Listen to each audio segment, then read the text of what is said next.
فده الحمد لله الحمد لله مشروع القرن باذن الله تعالى.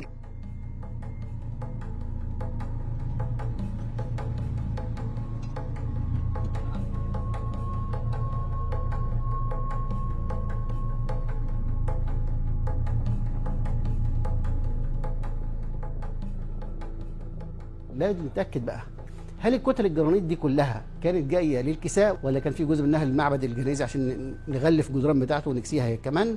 نشوف حاله الهرم، ده مهم جدا، يعني مهم جدا، ولابد يكون في متخصصين من اكتر من جهه مش جهه واحده بس. في النهايه يعني لو ما رجعناش الكساء مره ثانيه الهرم مش هيجرى له حاجه، الهرم موجود والعالم كله عارفه بالشكل دوت منذ ظهر او ظهرت الناس على الارض.